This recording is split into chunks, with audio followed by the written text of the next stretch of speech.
We're all dealing with a lot of uncertainty in the past 10 days. The world has changed. We're staying at home, working remotely, and wondering what will future bring. Being a realtor, I have a lot of clients that I'd like to send some type of certainty and confidence towards what market will bring.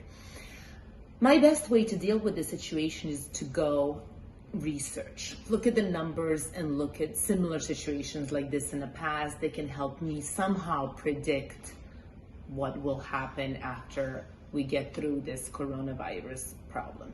So today, what I'm sharing with you is something that was very helpful to me, and I'll tell you at the end of the video where you can find it so you can share with your clients, or I can send it your way. This is a graph showing last 5 recessions. These are 80, 81, 91, 2001, and 2008.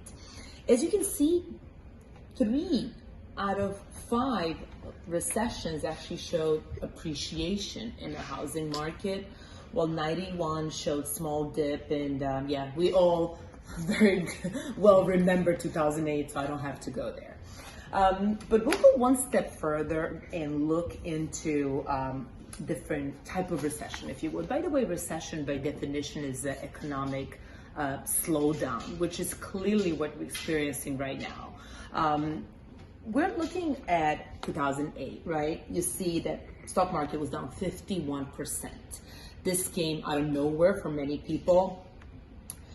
It was like a tornado that, swept everything around. And as you can see, from 2007 to 2009, we saw depreciation in the housing market, and we saw numerous foreclosures, short sales.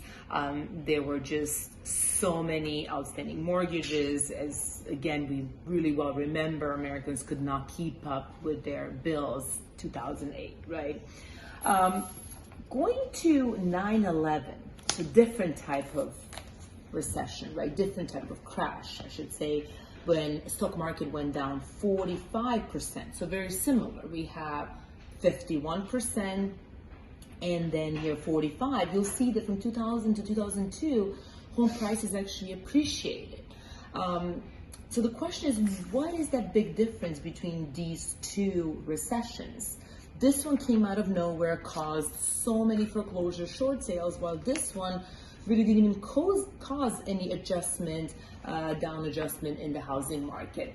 So this was like what we're experiencing right now, or more similar to what we're experiencing right now, which I would compare to a snowstorm, right? So there's a lot of snow out there. However, once it melts, once this issue hopefully goes away, we'll go back to work. We won't have to rebuild. The main reason for this is that our American homeowners are no longer overextended. 37% of homes are paid for, and more than 50% of homes in America actually have more than 50% of equity. So while we can see some adjustment in the 3rd quarter or 4th quarter, depending on the timeline of the coronavirus outbreak or getting it under control, it hopefully, we will not see depreciation in housing markets. So while we're sitting at home and are not able perhaps to be out there and then build our financial capital as much, let's spend time working on our intellectual capital. Let's get into research. Let's get into numbers. Let's try to understand what's happening and stay in the moment in gratitude and appreciation of what, we have on a daily basis. And let's make sure that we inform ourselves so we can act responsibly on a day-to-day basis and be a resource for our clients and for our friends and support to our family. Have a wonderful weekend.